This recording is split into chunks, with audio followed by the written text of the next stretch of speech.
Filipinos navigate one of the most politically charged periods in recent history, many are asking, where does the law stand? What happens when political loyalty collides with accountability? And how can a divided nation move forward? Tonight, we sit down with a lawyer who brings both legal expertise and a fearless voice to some of the country's most pressing issues. I'm Rommel Miranda, and this is The Game Changer.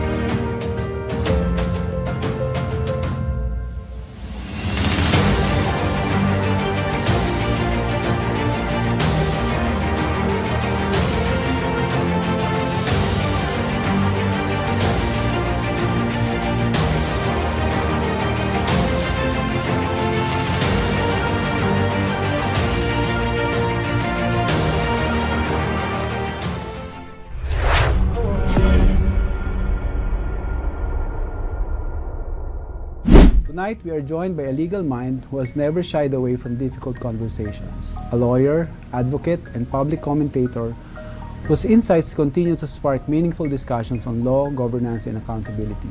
Joining us tonight is Attorney Jennifer ARLENE Reyes. Good evening, Attorney. Good evening, sir. It's a pleasure to be here on your show. Rommel lang po. How did you become a lawyer? What prompted you to take up I would say, the interesting path of the law? Well, interesting question, right, Sir Rommel? Because, well, I will be very honest. I mean, I have a comfortable life, but, you know, there was a time where I truly saw the injustice, right? And the hardships or sufferings by our countrymen. And I cannot take it na wala akong gagawin, wala akong magiging silbi or magiging mas maidadagdag na value to somehow help other people. It sounds cheesy, but what can I do? It's true. That's why, especially in our country, na kawawa, di ba, ang isang tao sa ating bansa kung wala kang alam sa batas. You are prone to abuse, whether by the government or whether by private individuals or entities. So it truly inspired me or encouraged me to, you know, become a lawyer. When was this moment that you realized, this is really my calling? When was that, Attorney? Maybe during that time, I read a certain case. I believe all law students and lawyers are familiar with this case. This is a rape with homicide case involving a very powerful individual during that time. And when I read that case, it truly made me realize that, you know, we need more principled lawyers. We need lawyers or members of the legal profession who will fight for what is right and who will not care even if their, you know, opposing parties or enemies or adversaries are powerful or influential people. And in that case, that particular individual was indeed convicted. So it made me sanguine, it made me hopeful that napakaganda siguro ng bansa natin, no? Kung lahat tayo ay mangangarap na magkaroon ng kaalaman sa batas, hindi para sa sarili nating interes, but bagkus para ma-improve yung bansa natin. So maybe that is the particular moment when I read that controversial case. But attorney, sa ano po nyo, sa pag-aaral or even po sa karanasan po ninyo, bago pa po kayo maging abogada, sino po yung mga modelo nyo sa ganun? Role models. No? Well, interestingly, I can honestly say that, you know, growing up as an only child, right? I mean, this might sound, you know, haughty for other people, but I can confidently say na naging role model ko ang aking sarili. Opo. Because, you know, living without brothers or sisters, you need to have the strength, right, to decide on your own. And ikaw lang ang makakapag-save sa sarili mo, right? Iyong success or yung kahihinat na ng buhay mo, it largely depends truly on your personal decisions. So as to the role models when I was growing up, it was myself. But of course, when I became a law student and I became a lawyer, eventually there are so many brilliant and principled individuals who I look up to, na talaga namang nakapag-inspire sa akin na gusto ko yung values ng mga taong to, and I will emulate these people. I may not be as brilliant or as popular or as spectacular or as these members of the legal profession, but you know, I want to imitate their principles and virtues. Noon na ako nagkaroon ng maraming role models when I became a lawyer. In this particular time, no, where a lot of people have opinions and they have the facility to express them, unlike before during our time that there's no social media, I do think legal literacy is important.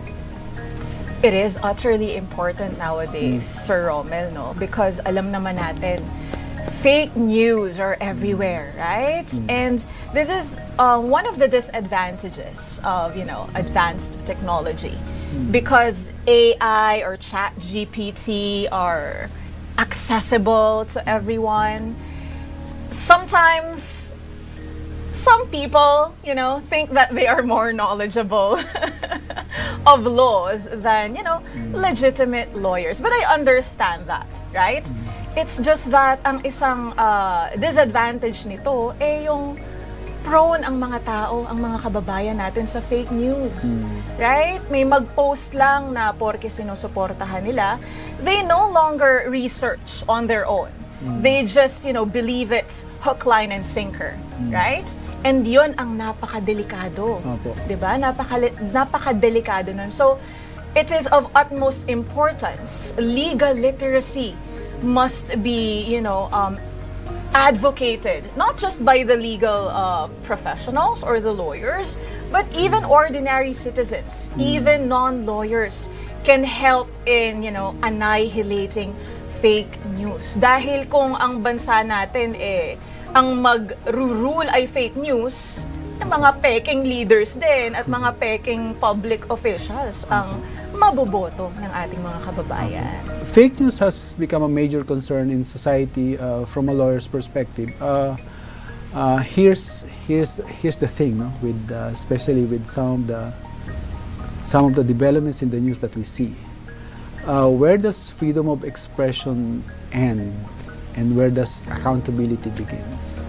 You mentioned freedom of expression. Of course, that doctrine is close to my heart because I'm a constitutional law book author and a constitutional law professor, right? Ang nakakalimutan kasi ng iba nating kababayan, akala nila ang freedom of expression ay absolute, Sir Rommel, right? Because of this online phenomenon, this social media, you know, phenomenon, they think that they are powerful, that they are invincible, right? That their actions do not have legal consequences. So this must be a reminder to everyone that your actions, even if you post it on social media, have legal consequences. We have pertinent laws that can hold you liable if, of course, you post libelous statements, defamatory statements, right? So freedom of expression is a preferred right under our Constitution. Pero hindi nito sinasabi na walang limitasyon ang freedom of expression. May limitasyon pa rin ang karapatan na ito. And this must not be used as a weapon to insult other people, to attack other people, and of course to spread fake news and misinformation. So sana maliwanagan yung mga viewers and listeners nyo na kailangan maging disente, 'di ba? At respectful sa pagkokomento or pagpo-post online. Opo. Do you think that there should be a stronger legal consequences for individuals who deliberately spread this kind of disinformation? Yes. Lalo na sa panahon ngayon, no? Nalaganap talaga ang fake news or misinformation. Although we already have, you know, the Cybercrime Prevention Act, right?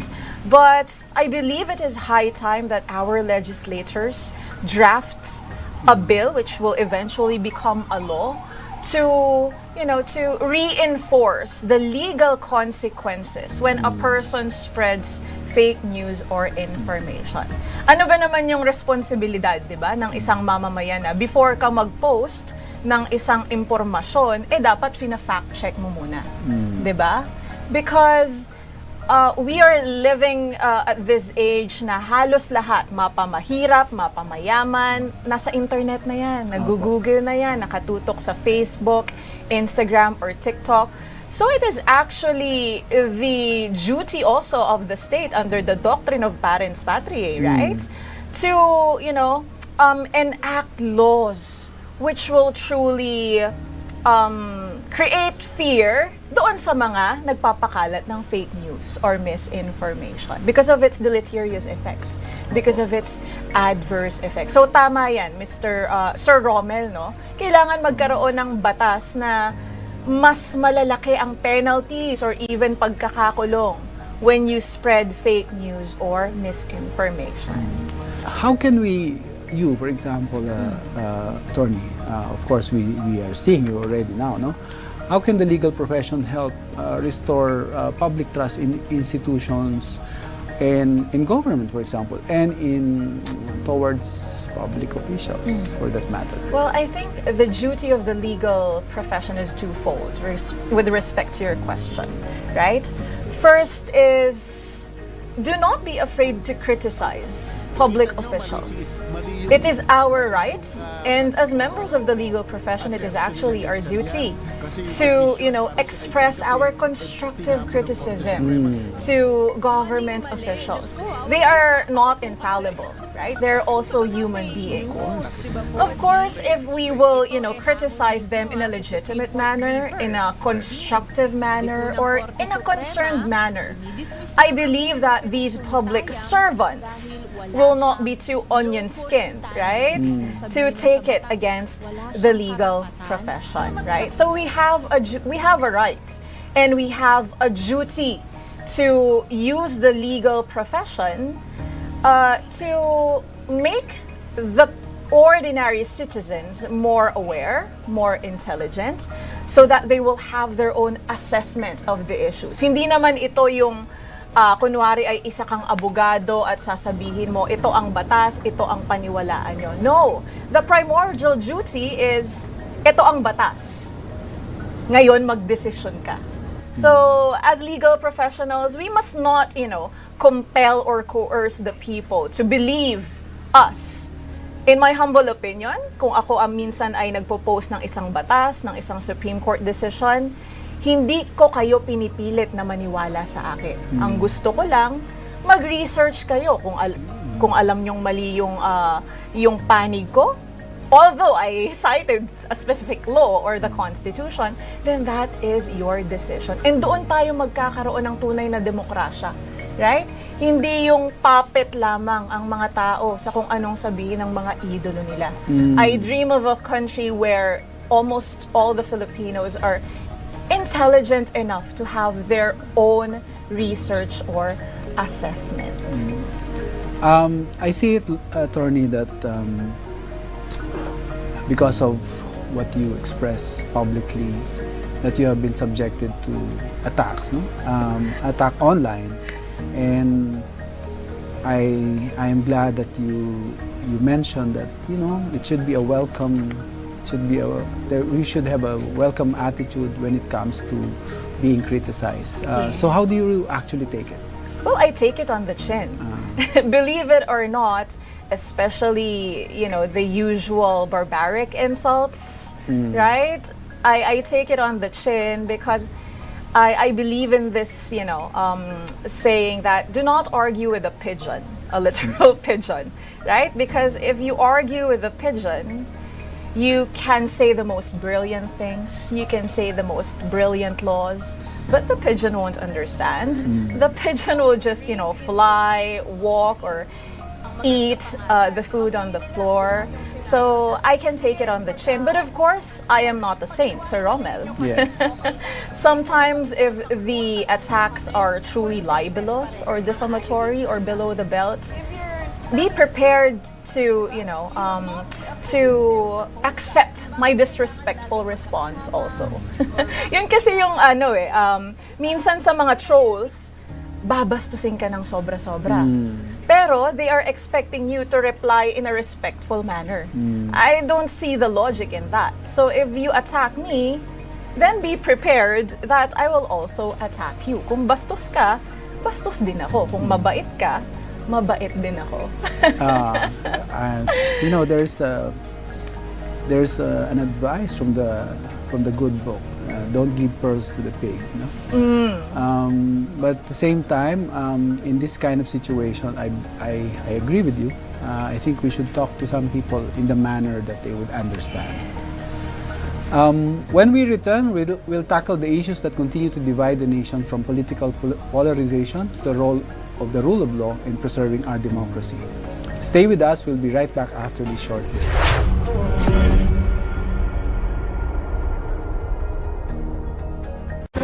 The 2025 was a meaningful year for Bingo Plus Foundation.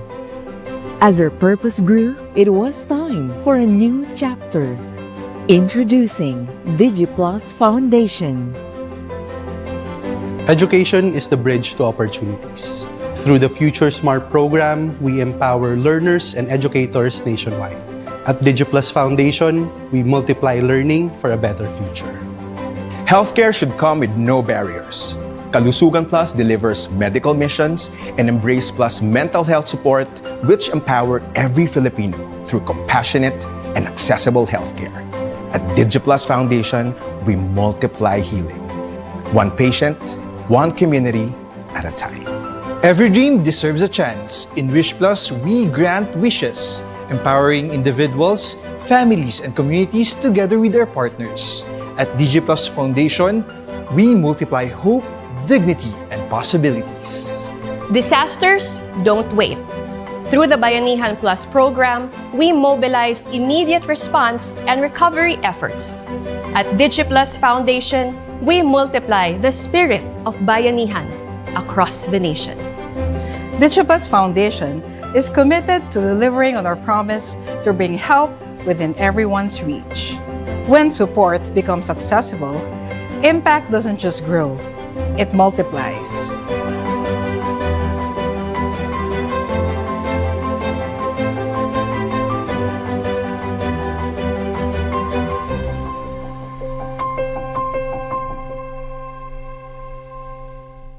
Madaling pa mag-cash in sa Bingo Plus? Sa Bingo Plus, Official partner na namin ng Bayad Center. Easy! License ba yun ng popcorn? sa Bingo Plus, Kaya responsible gaming lagi. Ang fun! Gaming? Na may insurance?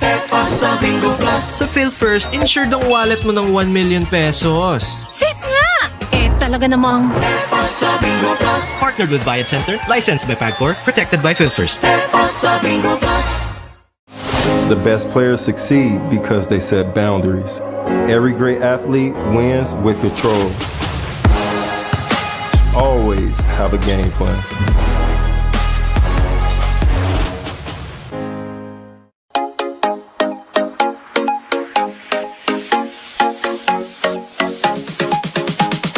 DTV, kalaro ng bawat Pilipino. Hey! Sa buhay na panalo. DTV, kalaro ng bawat Pilipino. Let's go! Sa buhay na panalo. DTV, kalaro ng bawat Pilipino. Oh! Sa buhay na panalo.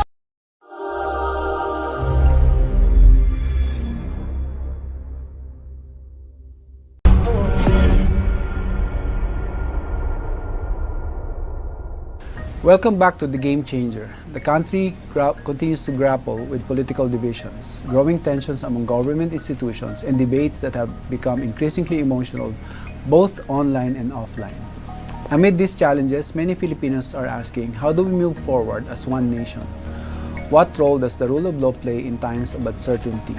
And can our democratic institutions withstand the pressures of today's political climate? Let us begin, Attorney. What concerns you the most, given the current state of political discourse in the Philippines? what concerns me the most is the animosity it creates amongst the Filipinos. Kasi parang ang nangyayari ay nag-aaway na yung mga kababayan natin just because of these politicians, right? Just because of politics. Bakit hindi natin pwedeng, magkaroon tayo ng respectful discourse, right? Or a decent discourse with one another. But what is happening right now? The politicians they are supporting are, enjoying their lives, luxurious lives even.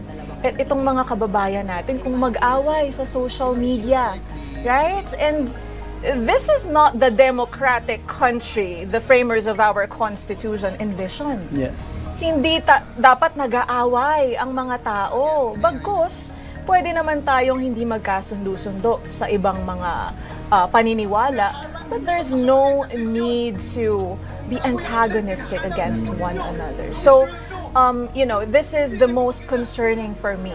What it makes of us Filipinos, most of our countrymen, na dapat ay hindi tayo magkakaaway, right? We must always remember that these politicians come and go. But, the true spirit of the Constitution, the laws, and the Filipino as a nation must be the guide para tayo ay magkasundo-sundo or at least maging civil sa isa't isa. There's this, there's one politician here in NCR that said, kayong mga botante, pagdating ng eleksyon, kaming mga politiko, away-away. Pero pagkatapos ng eleksyon, bati-bati na kami, kayo away-away pa rin. Exactly. And it drives the point that the things that these leaders say at the height of their passion during, election, and in this particular case, again, I would call a political exercise, an upcoming big political exercise. Again, these leaders are dividing the country in terms of whether to proceed or not with that particular exercise. And what can you say about this, attorney? That these politicians must stop. Misleading your constituents, misleading the Filipino people. That is a travesty of your constitutional duty, right? I know na politiko kayo, but there were some public servants in the past who truly embody the values of being a public servant. So, laging ang tanong ko is, paano tayo humantong sa ganito? Paano humantong ang bansa natin sa ganito when in fact, kaya naman na matitino ang mga public servants? Although now, of course, there are also many public servants who are truly commendable. But in the past days, we can see what, greed with respect to power can create. It only creates division, chaos, paralysis of government services. So, ang malungkot pa dito sa Rommel, sino ang talo? Hindi yung mga politiko na yan. Yung mga kababayan natin that they should, serve and not mislead or even use or weaponize. Let me go specifically to the Senate. The Senate, as we know it, should consist of very few, very select, hopefully gifted, dedicated, committed individuals to the good of the people. It is a deliberative body that is actually, which function is actually enriched by discussion, not argument, but by continuous deliberation, because it's only through deliberation that I also believe that issues, concerns regarding specific matters of national character could actually be enlightened by the deliberation of the Senate. But what we have seen so far is a too much division, and it already it is reflected mostly now in how you would see the social media is acting. No? There's even an attempt to come up with the regional factionalization, and there is this naming of peoples in terms of their mental capacity to think or not. No? In your opinion or in your experience, attorney, what do these conflicts reveal about our society or even our so-called democratic system? It only reveals that this is one of the tragedies of having a democratic government, right? As effective as it may seem, of course, one of the disadvantages is we can expect people who are truly undeserving of the positions to be elected as, of course, one of the highest ranking officials. I mean, to be blunt, if you're a senator, you must be cerebral, right? And I'm not talking One about... particular senator will not agree with you. Well, he can debate with me if he wants to. Yeah. But you know, cerebral in a sense, hindi ko sinasabi na kailangan abogado. Opo. Hindi ko sinasabi na kailangan kasing talino ni Einstein. Opo. But as a senator, you must have the humility to learn your duty. You have, you know, what, 300,000 pesos a month na sweldo. Ayaw mong matuto. Ayaw mong mag-aral para sa mga Pilipino. And in some cases, ikaw pa ang nagva-violate ng batas.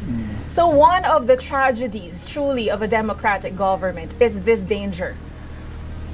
Undeserving people, people who are not qualified to be in public office, are elected by the majority, since that is the essence of a democratic government, the rule of the majority. So, what would be our solution? It all boils down to our voters, to our electorate, right?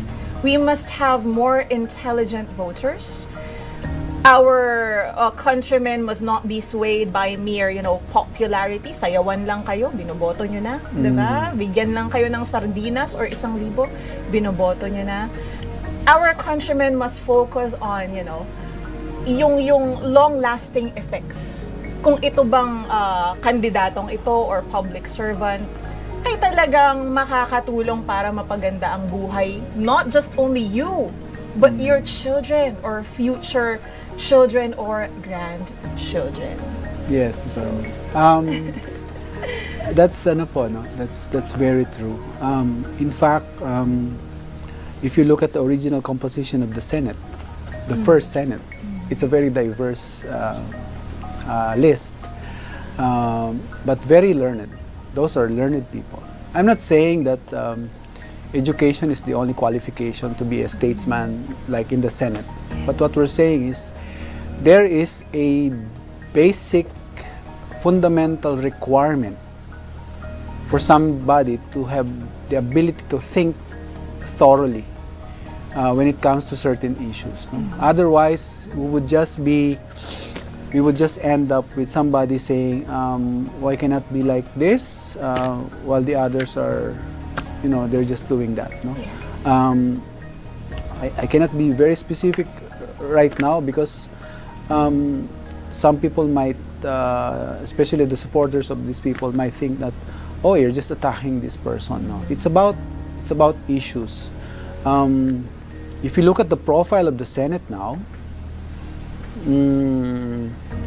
it turns into a very small group of people. It's actually embarrassing. I can say it straight to the camera. The composition actually is quite embarrassing, and I'm so disappointed. I mean, if only the former learned senators could, you know, express, like Jovito Salonga, Miriam Defensor Santiago, they will, I think they will even say worse words than embarrassing. There's one particular incident that I'm really bothered because this senator who was absent for a long time and was asked by the media on why he was there, and he threw up some sort of a tantrum against the media. I'm in a position that I would say the media should come in an antagonistic position, should be adversarial to the state itself, in order for us to maintain what we call the democratic system of government. In fact, as you mentioned earlier, there are some criticism against what we call now democracy, or a democratic form of government. I think democratic as an adjective is good, but in our particular case, I think that democratic form of government is coming to become a disadvantage of sort for our country. Because I say this because if you look at the experience of Singapore, of Vietnam recently, whom they accuse to be, whom some people would accuse of being led by dictatorial people. And yet, look at how their country progressed. Okay? I think when the 1987 Constitution was drafted, there was really an honest intent for the multi-party system to work, because we would like to embrace as many beliefs as possible. But to our realization later on, it did not actually achieve that objective. I agree. And the Senate now is becoming an elitist Senate in some respects, you know? Because just look at the composition of it. You know? It actually, I'm really glad that a lawyer like you, attorney, would have the courage to speak about these things, not because we are on a particular side of the political spectrum, but because I think you share that idea that we should help our people get empowered, and empowerment through information or positive engagement. Okay? And correct information. Yes, yes. So, how important is it for public officials to separate politics from their constitutional duty? It is utterly important, Sir Rommel, but unfortunately, it is inevitable that they are really, having a hard time removing or separating their constitutional duty from politics. An example of this one is the impeachment, right? A perfect example is they already took their oath of political neutrality. But we can still hear some senators who are quite vocal that they want they want to acquit VP Duterte. Even before, receiving or reading or witnessing the evidence, the testimonial evidence or object evidence. So, our countrymen, and I'm not just speaking about, the Duterte senators. I am also speaking about all the senators, right? All the senators must be reminded that it is their constitutional duty to be impartial, right? I know that you're a politician, I know that you are a public official, but once you have taken your oath of office as such, you must shred or strip off yourself of your political color or affiliation. And you now don a new garment. And what is this? It is public service to the Filipino people. Dapat ang pinagsisilbihan mo na, ayon sa saligang batas, ang publiko, hindi yung kung sino yung kaalyado mo. Again, I'm not just talking about, a specific group of senators. I am talking about all the senators as a whole. So, dun sa question mo, yes, it is utterly important, quite impossible to achieve, but if isasapuso lamang talaga nila yung trabaho nila under the Constitution, napakadali, di ba? Nagampanan yung constitutional duty. Let us somehow enlighten our people regarding this process. No? Imagine a situation in your everyday practice, for example, attorney. Imagine in your everyday practice, the trial judge would say, "Oh, by the way, I like Attorney Reyes. By the way, prosecution, I really like Attorney Reyes." And what do you think? What will happen? What do you think will the prosecution do? But of course, the prosecution and the public and the parties involved will or cannot expect a fair trial. Or will ask for the recusal of or the judge. inhibition of the judge. Yes, of course. No? But in this case, kasi, that's the thing that I think some of the senator judges forget. No, although we're saying that impeachment is not a purely judicial proceeding, but still there is an adjudication requirement in that procedure, in that proceeding. So the call for impartiality is still there. Yes. Many lawyers who express their views on controversial issues face strong criticism online, including passionate political supporters. How do you mentioned this already, but how do you handle them? Well, it's easy to handle them because I know the truth. I know that I am, advocating for the rule of law. I'm on the right side of history.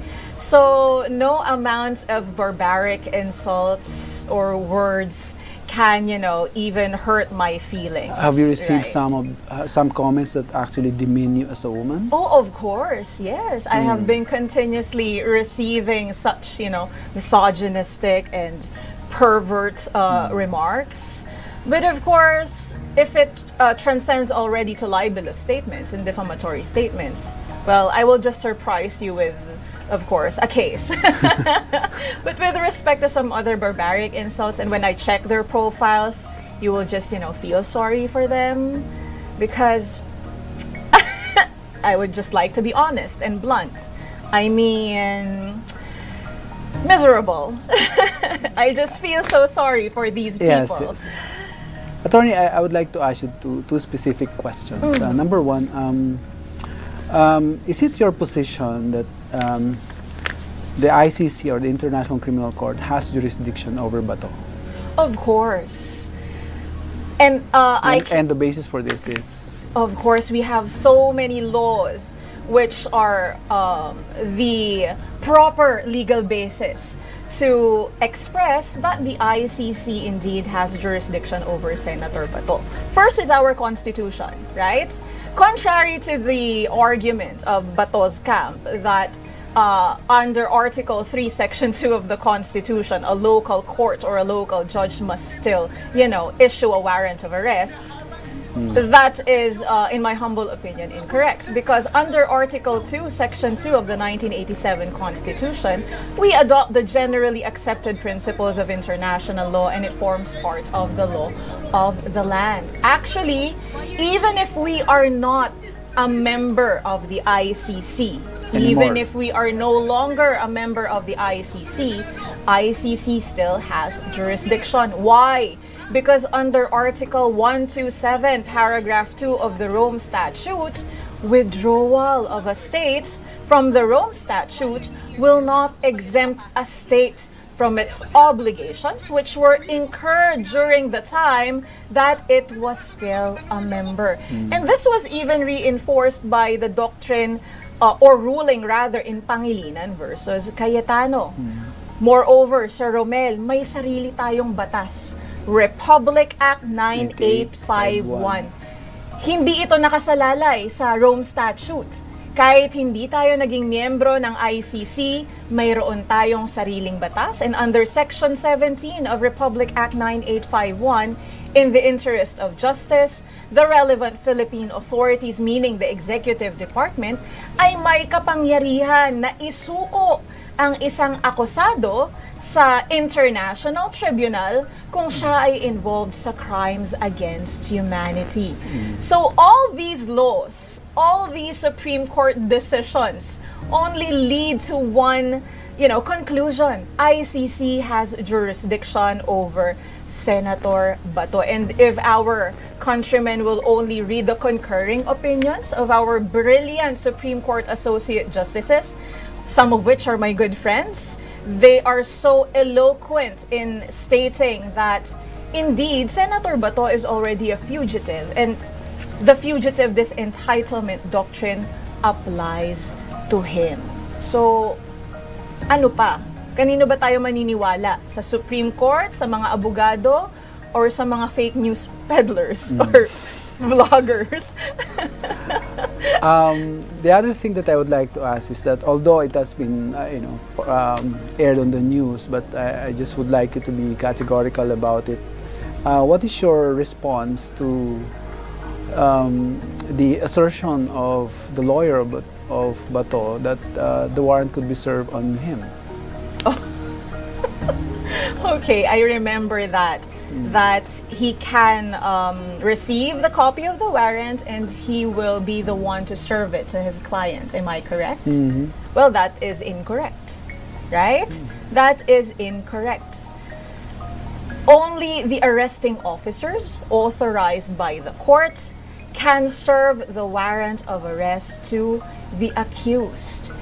Because if we will, follow the absurd interpretation or absurd opinion, di syempre, lahat ng kliyente natin, sasabihin natin. Sa abogado na lang. Magtago ka na. Ako na lang ang magre-receive ng warrant of arrest mo. No, that's not the spirit of the law. So, I will reiterate, a counsel, specifically a defense counsel for that matter, cannot receive the warrant of arrest and be the one to serve it to his client. It is so fundamental that, I find it quite absurd. So I hope it is clear to everyone, not just only to the legal profession, but all our countrymen, right? Especially those who do not have ample knowledge about the law.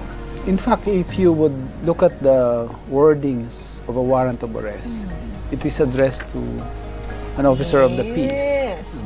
It's not addressed to a lawyer or anyone else. Exactly. Good observation. Good observation. Second, another question, attorney, is that do you think the current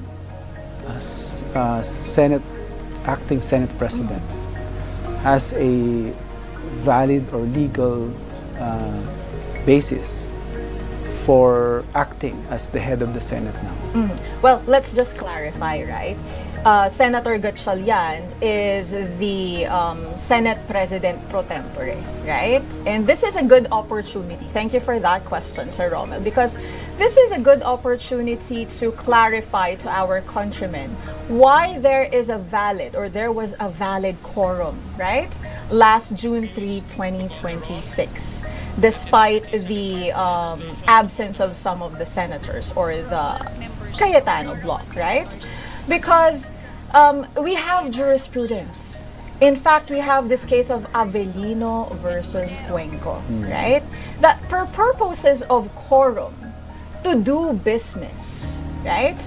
The membership of the Senate must not be based or computed on its 24-member, right, composition.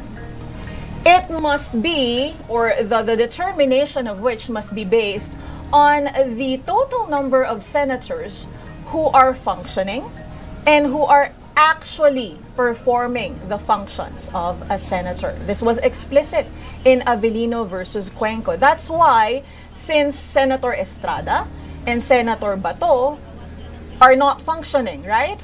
Are not functioning as senators and they cannot be compelled to attend the sessions, then the 12 senators last June 3, 2026 had a valid quorum to do business. Kasi po nasa saligang batas under Article 6, Section 16 na sa pag-elect ng Senate President, yan, kailangan majority of all the members of Senate. So ang basihan mo dapat yung 24. That is clear. Kaya ang galing nila doon sa move nila na they really restrain themselves from electing a new Senate President because they know that it will violate the Constitution because they need the majority of 24, which is 13. But sinasabi rin po ng ating saligang batas under Article 6, Section 16 na with respect to the other officers, the Senate shall elect its other officers as it may deem necessary and walang constitutional requirement na lahat ng miyembro ng lahat ng senador ay kailangan nandoon. So, guided by the Avellino versus Cuenco Doctrine, kahit kayo ay 12 lamang na senador, pwede yang mag-constitute ng quorum to do business. Kaya yung pagde-declare ng Gatchalian Block na lahat ng Senate offices ay bakante, right? Yung mga committees, legal yun. And even if it is expressed under Senate rules, tandaan po natin under constitutional law, and this was even expressed by the court in Bagilat Jr. versus Alvarez, that procedural rules of the Senate are always subject to modification, non-compliance, or even waiver by the said members. So there is nothing illegal nung binaliwala nila or nag-waive sila doon sa kanilang existing Senate rules. So ayan, nasa Konstitusyon, nasa Supreme Court decision, at pati sa Senate rules nila ay they can legally do that. Beyond the courtroom, attorney, and beyond politics, what sort of legacy would you like to have for attorney Jennifer Arlene Reyes to leave behind to your students, to your family, or to the Filipino people? Well, I am glad that you mentioned that I'm also a law professor, right? I teach law.